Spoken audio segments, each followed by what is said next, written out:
डर भी लगता है शूट करते हुए थोड़ा सा? नहीं, डर नहीं लगता, मजा ही आता है। जो लाखों बच्चे ये टेलीविजन शो देखेंगे तो ये जिम्मेदारी है कि उन तक ये बात पहुंचे। तो ये शो जब तक ऐसे चलते रहेगा, आगे के बढ़ेगा, तब तक ये डर ऐसे ही रहेगा और वही अच्छा है, क्योंकि हम रोज नया कुछ खोजने की कोशिश करेंगे। अच्छा, वैसे इंडियन प्राइम मिनिस्टर बनने का ख्याल है रियल लाइफ में? नहीं। क्यों? नहीं बनना। मुझे लगता है इस जैसा शो, इस जैसा विषय अगर दर्शकों के सामने आता है तो वो 1 साल चले, 2 साल चले, लोगों की पकड़, मतलब वो शो की पकड़ वैसे ही रहती है। Hi guys, my name is Sonakshi Kalra और आज मैं स्पेशली लखनऊ आई हूँ एक बहुत ही स्पेशल कास्ट से मिलने। उस कास्ट ने, या फिर कहूँ उस शो की कास्ट ने, जिसका जो भी प्रोमो आया, फर्स्ट प्रोमो ने हलचल मचा दी। बिकॉज एक ऐसे इंसान की कहानी दिखाने जा रहे हैं लोग जिनके बारे में आप, मैं, हम सब के सब जानते हैं। कुछ ज्यादा नहीं बोलूंगी, एक बार इनको देख लीजिए जो मेरे साथ में बैठे हैं, इनका लुक देख लीजिए, शायद आपको समझ आए कि मैं किसकी बात कर रही हूँ।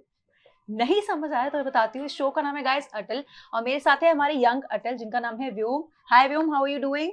आई एम डूइंग फाइन। फाइन नहीं, अच्छा बोलो। फाइन तो आई एम डूइंग ग्रेट बोलो। नहीं, you are not doing great? बहुत अच्छा। बहुत अच्छा, ठीक है। तो हमारे साथ है यंग अटल जो प्ले कर रहे हैं व्योम। हमारे साथ है Neha Joshi ma'am. Hi Neha, how are you doing? I am good, I am great, है ना? I am very excited, super excited. And मैं इन लोगों का पूरा अटायर देख के बहुत एक्साइटेड हो गई हूँ। बिकॉज पूरे अपने लुक में आए हैं जिससे आपको देखने में बहुत मजा आएगा। आपको नहीं लगेगा कि हम किसी एक्टर को देख रहे हैं, आपको लगेगा आप कैरेक्टर से ही बात कर रहे हैं। और मेरे बिल्कुल राइट साइड पे बैठे हैं Ashutosh ji. How are you doing? Welcome to Lucknow. Thanks Lucknow. बहुत मजा आ रहा है, बहुत अच्छा लग रहा है। ऑफ कोर्स अच्छा लग रहा है। तो ये लोग पूरे अटायर में आज आए हैं अपने शो का नाम है अटल। और ये अटल बिहारी वाजपेयी जी के बारे में हम सभी जानते हैं। 3 टर्म प्राइम मिनिस्टर रह चुके हैं इंडिया के और बहुत लंबी उनकी हिस्ट्री रही है। जब हम लोगों ने देखा है कि उन्होंने कितना ज़्यादा योगदान दिया है बहुत चीज़ों में, सिर्फ देश को चलाने के लिए नहीं, बट बहुत सारी इंपॉर्टेंट अचीवमेंट्स उन्होंने हासिल की है इंडिया के लिए और खुद के लिए भी एज इंडियाज प्राइम मिनिस्टर। तो शुरुआत करते हैं हमारे यंग अटल से, व्योम से बात करते हैं। व्योम, 8 साल की उम्र है आपकी, if I am not wrong? No, 9। कितना? 9। I am wrong, okay fine, guilty. ठीक है, तो 9 साल की उम्र है आपकी और पहला शो कर रहे हो, तो ऐसा एक्साइटमेंट है या नर्वसनेस? नर्वसनेस नहीं है बिल्कुल नहीं, भी? नहीं। I like his confidence guys, already I love his confidence कि ये बिल्कुल एक्साइटेड है, नर्वस नहीं है। अटल बिहारी वाजपेयी जी के बारे में पता था, कुछ पढ़ा था पहले? हिस्ट्री बुक में पढ़ा था और मम्मी पापा ने बताया था और अभी डायरेक्टर सर भी बताते हैं। डायरेक्टर सर बताते रहते हैं। तो कोई चीज है जो आपको बहुत अच्छी लगती है उनके कैरेक्टर के बारे में, तो वो क्या होगी? कि वो 3 बार प्राइम मिनिस्टर बने थे और उनके दादाजी जो फ्यूचर देखते थे, उन्होंने बोला था ये आगे जाके बहुत बड़ा होगा। ये हमें नहीं पता था, ये इनकी रिसर्च है जो इनको पता चली है। Nice one. हाँ, लेकिन अभी जब उनका कैरेक्टर प्ले कर रहे हो तो कैसा लग रहा है? जब सेट पे जाते हो, पापा मम्मी आपके साथ है यहाँ पर, तो जब इनके साथ शूट कर रहे होते हो तो एक्साइटमेंट होती है, कभी कभी डर भी लगता है शूट करते हुए थोड़ा सा? नहीं, डर नहीं लगता, बिल्कुल मजा ही आता है। He is already experienced. Neha, आप बताओ, जब ऐसे छोटे से बच्चे के साथ शूट करना होता है और इस तरह का कैरेक्टर, सबसे बड़ी बात है कि it's not like any other kid जिनका कैरेक्टर ये प्ले कर रहे हैं, एक बहुत बड़ी पर्सनालिटी को प्ले कर रहे हैं ऑन स्क्रीन, तो कहीं ना कहीं रिस्पॉन्सिबिलिटी बहुत होती है। हाँ, रिस्पॉन्सिबिलिटी तो बहुत बड़ी है। बच्चों के साथ काम करने में डर लगता है क्योंकि ये जो कॉन्फिडेंस है वो आपका कॉन्फिडेंस कम कर देता है कई बार। लेकिन वो मजा भी आता है क्योंकि फिर आप कोशिश करते हो कि आप ये जो इनोसेंस है वहां तक कैसे पहुंच पाएंगे। ये क्योंकि हम तो इनोसेंस खोते जाते हैं जैसे जैसे बड़े होते जाते हैं, वो जो सच्चापन है वो खोने लगता है। तो मुझे लगता है कि बच्चों के साथ ये मजा आता है। और कोशिश यही है कि एक ये बड़ा व्यक्तित्व वहां तक कैसे पहुंचा, घर की परवरिश कैसी थी, संस्कार कैसे थे। और अटल जी अपनी माँ से और अपने दादाजी से बहुत जुड़े थे। उनकी माँ पढ़ी लिखी थी, उसके विचार थे भारत की स्वतंत्रता को लेकर और मन ही मन खुले आंखों से सपना देखती थी भारत के स्वतंत्र होने का।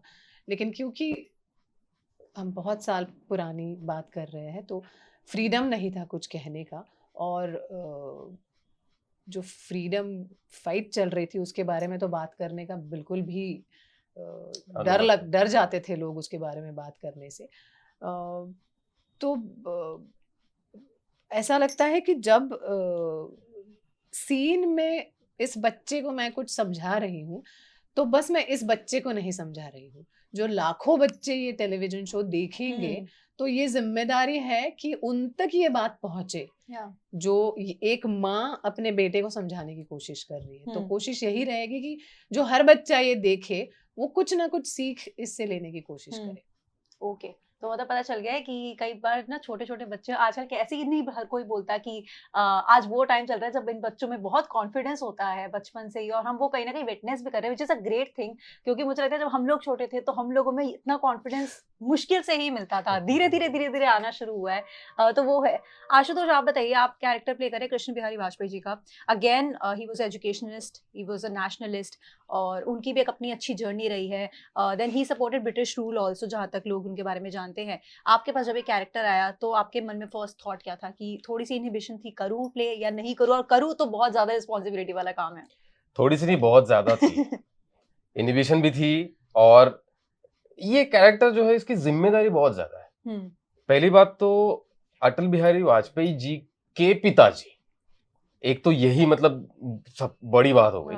और दूसरी बात, ये ऐसा इंसान था जो अटल जी बड़े होके जब जवान हो गए थे तो 20, 21, 22 साल के होंगे, और ये 50 के ऊपर थे। तो अटल जी के साथ में उन्होंने भी लॉ के लिए एडमिशन लिया था सेम क्लास में, और साथ में परीक्षा में बैठे थे। तो मतलब नौकरी करके 30 साल, उसके बाद अपने बेटे के साथ फिर से लॉ के लिए एडमिशन लेना और ये सब करना। तो ये जो टेम्परामेंट था, उनकी जो सोच थी, वो कैसी होगी। और ये एक अभिनेता अगर करना चाहेगा तो उसको काफी बड़ी जिम्मेदारी है। तो इसी चीज का सिर्फ डर था, और आज भी है। और मेरे ख्याल से ये शो जब तक ऐसे चलते रहेगा, आगे के बढ़ेगा, तब तक ये डर ऐसे ही रहेगा, और वही अच्छा है। क्योंकि हम रोज नया कुछ खोजने की कोशिश करेंगे और कुछ एंटरटेन करने की भी कोशिश करेंगे। ओके। अच्छा, कोई आप लोगों की वर्कशॉप वगैरह हुई है? क्योंकि एक एक तरीका है, एक कल्चर से वो आते हैं, और ग्वालियर में पढ़े, मतलब जब पैदा हुए तो बहुत साल वहाँ बिताए हैं उन्होंने। देन उनकी एक प्रॉपर जर्नी रही है, तो ऐसे में होता है कि आप बहुत अच्छे से उस कैरेक्टर को पकड़े। जबकि मैं जानती हूँ आप दोनों तो एक जो एक्टर्स रहे हैं, आपने मराठी स्पेशली मराठी इंडस्ट्री में सबसे ज्यादा काम किया है, एक्सटेंसिवली काम किया। तो चलो छोटे हैं अभी और इनका फर्स्ट वो है, लेकिन कहीं ना कहीं ऐसा लगता था कि इसमें कहीं चूक ना हो जाए, क्योंकि कैरेक्टर इस तरह का, इट्स नॉट लाइक कोई सास बहू टाइप ड्रामा। आप कोई कैरेक्टर्स को रियल लाइफ प्ले कर रहे हो, वो कैरेक्टर की कहानी को जिन्होंने बहुत लोगों को इंस्पायर किया है इतने साल। 3 term Indian prime minister is a huge thing, उनकी कहानी दिखाना। तो कोई वर्कशॉप्स वगैरह हुई, या कुछ काफी टाइम गया आप लोगों का प्री प्रोडक्शन के टाइम में? प्री प्रोडक्शन में काफी टाइम दिया। बहुत सारे लोगों ने रिसर्च किया है इस पे। हमारे जो लेखक है शांति भूषण जी,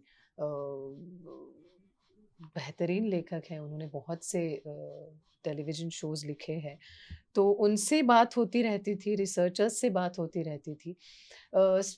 एक साथ जुड़ना काफ़ी लेट हुआ हम सब लोगों का। मॉक शूट्स किए हम लोगों ने, जिसमें कैसे बात करने का तरीका, खड़े रहने का तरीका, चलने फिरने का रहन सहन कैसा होगा, इसमें ये हमने करने की कोशिश की। और अभी धीरे धीरे जैसे रवानी में आएंगे, मुझे लगता है बच्चे भी, क्योंकि अभी बच्चे तो शॉर्ट्स पहनते हैं, जीन्स पहनते हैं, धोती की उनको आदत नहीं होती है, तो हफल जाता है फिर बच्चे भी। तो ये छोटी छोटी चीजें हैं। उसके लिए हमारी जो टीम्स है, वो क्रिएटिव टीम्स हैं, रिसर्चर्स है, वो काफी उनसे मदद मिल रही है हमें। ओके। और वैसे और भी कोई वर्कशॉप्स हुई है? आपकी कोई हुई है वर्कशॉप? अगर कहा जाए तो वर्कशॉप हर रोज ही चल रही है अभी भी। मतलब जो शूटिंग हो रही है ना, वो एक तरह की वर्कशॉप ही है, क्योंकि हम हर रोज कुछ नया पा रहे हैं और हर रोज कुछ नया खोज भी रहे हैं। तो जैसे चैनल के मतलब प्रोग्रामिंग हेड हैं वो अमिताभ जी जो हैं वो, और हमारे डायरेक्टर सर जो हैं, जो भी लोग इस पैनल पे हैं वो सब लोग हमसे कनेक्टेड हैं, और हमें वो अपनी जो सोच है वो शेयर कर रहे हैं और इंफॉर्मेशन भी दे रहे हैं। तो जैसे सीन आगे बढ़ रहे हैं वैसे धीरे धीरे हम भी सीखते सीखते ही जा रहे हैं। तो एक पूरा प्रोसेस चल रहा है, ये बड़ा एक लंबा प्रोसेस है। Okay, good. व्योम, आप मुझे एक बात बताओ, आपके भैया हर्ष है और वो पहले से एक्टिंग में है, तो उनको देख देख के मन करता था कि भाई भैया जैसा बनना है, एक्टिंग ही करनी है, या मन में था कि डॉक्टर बनूंगा, टीचर बनूंगा, कुछ ऐसा? पहले मैं बोल रहा था सोल्जर बनना है, सोल्जर बनना है। फिर मेरा भाई एकदम एक्टिंग करने लगा, तो मम्मी ने बोला तू भी कर ले स्टार्ट, तो मैंने भी कर लिया स्टार्ट। आपको पता ना कि एक्टिंग में एक और बड़ी अच्छी चीज होती है, वो ये होती है कि आप अलग अलग तरह के कैरेक्टर्स प्ले हाँ। करते हो। जैसे अगर आपको सोल्जर बनना भी था तो कभी ऑन स्क्रीन आप सोल्जर बन सकते हो। तो घर वालों ने ये भी बोला कि ये तो करना चाहिए, तो एक्टिंग तो करनी चाहिए, बहुत सारे कैरेक्टर्स प्ले करने को मिलेंगे। हाँ बोला बोला था और इसलिए मजा आ रहा है अब करने में। हाँ। अच्छा, वैसे इंडियन प्राइम मिनिस्टर बनने का ख्याल है रियल लाइफ में? नहीं। क्यों? नहीं बनना। तो 3 टर्म इंडियन प्राइम मिनिस्टर को आप प्ले कर रहे हो, तो यहाँ तो मुझे लगता है ये सीरियल करते करते तो आप अच्छी खासी गवर्नेंस सीख जाओगे। नहीं बनना पक्का? नहीं। चलो मुझे ठीक लगता है 6 महीने बाद यही सवाल उससे कीजिए, शायद कोई अलग जवाब मिल जाए। मुझे श्योरिटी है ये उसके ऑप्शन में आ जाएगा कि हाँ। मुझे लग रहा है बन सकता हूँ। सोच तो सकता हूँ इस करियर के बारे में। I agree. अच्छा, आप बताइए, आपके लिए कहीं ना कहीं ऐसा है कि बिकॉज एंड ये आई थिंक ये क्वेश्चन मैं आप दोनों से ही पूछना चाहती हूँ, बिकॉज आजकल जो दौर चल रहा है वो चल रहा है OTT टाइप। बहुत सारे लोग शिफ्ट हो गए हैं, ऑडियंसेस चली गई है, रिव्यूअर्स चले गए हैं, एंड हर दिन कुछ ना कुछ न्यू रिलीज हो रहा है। लोगों को लगता है छोटा है, 8 एपिसोड्स है, एक रात में देख के खत्म कर लिया, मैक्सिमम 2-3 दिन में देख के खत्म कर लिया। आपको लगता है कि टीवी शोज का इस टाइम वो वाला टाइम आ चुका है कहीं ना कहीं, इट्स हाई टाइम कि इसी तरह के शोज आए, rather than the normal drama जो हम देखते आए हैं, ताकि टेलीविजन पर भी वो पकड़ रहे हैं लोगों पर, बिकॉज OTT ने कहीं ना कहीं कंपटीशन तो देखो दिया है टीवी को। तो what are your thoughts on this? मेरे ख्याल से कंपटीशन OTT और टीवी का कम है। कंपटीशन अच्छे कंटेंट का है। वो अच्छा कंटेंट स्टेज पे, थिएटर में भी आए, सीरियल में भी आए, या फिर OTT पे आए, सिनेमा फिल्म में आए। वो कहाँ आता है इससे ज्यादा मायने ये रखेगा कि वो कितनी मेहनत से और कितना अच्छा बनाया है। आज का जो ऑडियंस है ना, वो बहुत ज्यादा मंझा हुआ ऑडियंस है। ऑडियंस होने की भी एक क्वालिटी है ना, जो समझने की क्वालिटी है वो बहुत ज्यादा बढ़ गई है हर किसी की। तो हर कोई देख पाता है कि हाँ भाई, इन्होंने मेहनत की है, ये आर्ट अच्छा है, तो वो कहीं पे भी देखेगा। तो मेरे ख्याल से ये जो रेस है ना, वो नहीं होनी चाहिए। मतलब OTT अच्छा है कि टीवी अच्छा है, एक कुछ अच्छा बनाने की बहुत जरूरत है, और हर किसी ने बनाने की जरूरत है। और हमारा ये भाग्य है कि हम ऐसे शो में हैं जो बहुत ज्यादा कोशिश कर रहा है कि लोगों तक कुछ अच्छा इंफॉर्मेशन पहुंचाए, कुछ अच्छी कहानी पहुंचाए। एंड देन कहीं ना कहीं सीरियल्स को लेके एक और चीज ही मानी जाती है कि डिफिकल्ट हो जाता है एक टाइम के बाद होल्ड करना ऑडियंस को, बिकॉज ऑब्वियसली ऑडियंस के पास और भी ऑप्शंस होते हैं, तो वो स्विच कर जाते हैं। वो वेट नहीं करते कि पूरा सीरियल खत्म हो 3-4 साल बाद, और कई सामने सीरीज देखे तो 5-6 साल से ऊपर चल जाते हैं, तो ऑडियंस एक टाइम के बाद बोर हो जाती है। तो आपको लगता है कहीं ना कहीं उनको होल्ड करना बहुत इंपॉर्टेंट है, and a story like this can do that? हाँ, एग्जैक्टली जो आशुतोष ने कहा, एग्जैक्टली वही पॉइंट है कि मीडियम कौन सा है। इससे ज्यादा अहम बात ये है कि जो कहानियां आप सुनाने की कोशिश कर रहे हैं उसमें कितनी ताकत है और आप क्या कहने की कोशिश कर रहे हैं। मुझे लगता है इस जैसा शो, इस जैसा विषय अगर दर्शकों के सामने आता है तो वो 1 साल चले, 2 साल चले, लोगों की पकड़, मतलब वो शो की पकड़ वैसे ही रहती है। और हर एक मीडियम की अपनी अपनी खासियत है, अपनी अपनी खूबी है, और अपने आप में वो सुंदर है ही। तो मुझे वही जो आशुतोष ने कहा कि कंपटीशन ये नहीं है कि कौन बड़ा है और कौन छोटा है। कंपटीशन ये है कि क्या अच्छा बन रहा है और कौन अच्छा बनाने की कोशिश कर रहा है, और किसका साथ देना जरूरी है। Well said. One last question guys, Marathi के दोनों मराठी में इतना एक्सटेंसिवली दोनों ने काम किया है, और यहाँ पर एक छोटा सा बच्चा है जिसके पेरेंट्स बने हो, तो पेरेंट्स का तो काम होता है बच्चों को सिखाना। तो सेट पर मराठी क्लासेस दी जाती कभी कभी इनको? नहीं, नेवर। कोई वर्ड्स नहीं सीखते हो? नहीं, ये तो गलत बात है यार। मतलब आपको लगता है ना कि लैंग्वेजेस आनी चाहिए? बिल्कुल आनी चाहिए, बिल्कुल आनी चाहिए। अभी तो शुरुआत है। धीरे धीरे शायद ऐसे भी हो सकता है कि जब हम आपस में बात कर रहे हो मराठी में, बच्चे बहुत शार्प होते हैं तो वो सुन के शायद सीख जाए, या फिर मैं तो सिखा ही दूंगी थोड़ा बहुत मराठी, तो है ना।